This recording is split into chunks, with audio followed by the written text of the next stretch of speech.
Dear M fans, I'm really excited because I'm standing in front of the newest generation BMW M2. And it's got an extroverted, bold, unique design, and also it is a new benchmark in its segment regarding vehicle dynamics. 460 horsepower, 550 Newton meters, 0 to 100 in just 4.1 seconds, and an optional limited top speed of 285 kilometers per hour, in combination with an optional manual transmission and rear-wheel drive, makes this a really, really great car.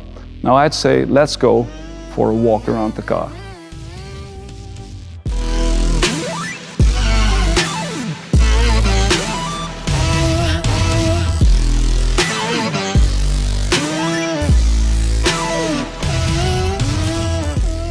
Now, if we come to the front, it is obvious that this car has quite a broad stance. And that comes from the fact that we've broadened the track, and with that the stance of this car by 60 millimeters in regards to the 2 Series base car.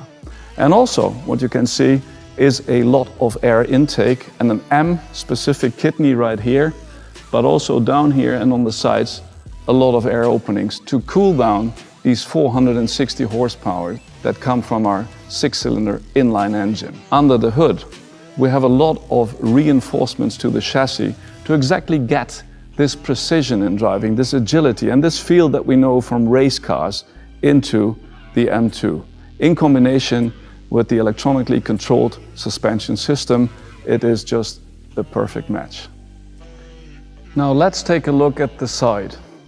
And if we take a look at the front wheel to start off with, it is a 19-inch M-specific wheel in the front, and we have a 20-inch wheel at the rear. M alloy double-spoke jet black wheels, and behind that you can see a compound brake system, brake disc, and also a 6-piston caliper in red. And if we took another look at the side of this car, there's another element that is typical M, which is the double-spoke outside mirror fitted onto this car. And last but not least, there's something else I'd like to show you. For the first time in an M2, we now have an optional carbon fiber roof on top. Now that's about the side and the roof of the car. I'd say let's go there where the driver is most of the time, to the interior. Come on and join me.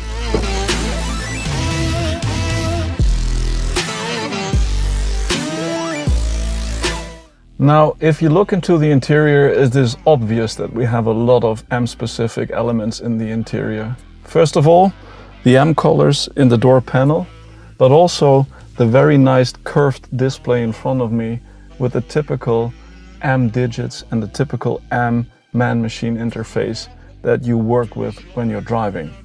Also, which is new to the M2, we have an M steering wheel with an M1 and M2 setup button. And also on the middle console we have 2 new switches.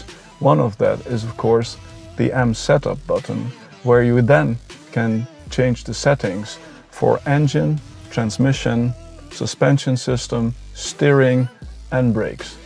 So that gives you the perfect setup, and you can pre-select it on the 2 buttons and then go and drive.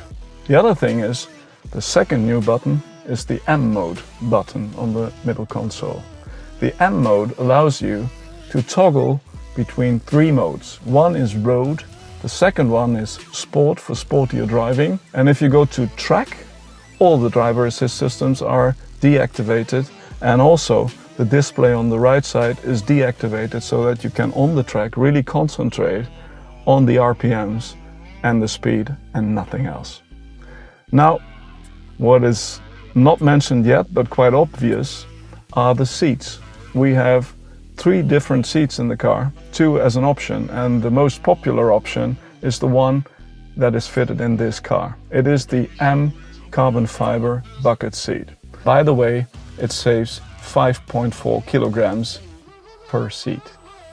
Now I'd say that is a lot of M-ness in the interior as well. And there is one part of the car we didn't look at, and that's where we're going right now. Let's go and take a look at the rear. What started out with a wow element in the front is really a wow moment at the rear. Because what you obviously see is the broad stance also in the rear of this car.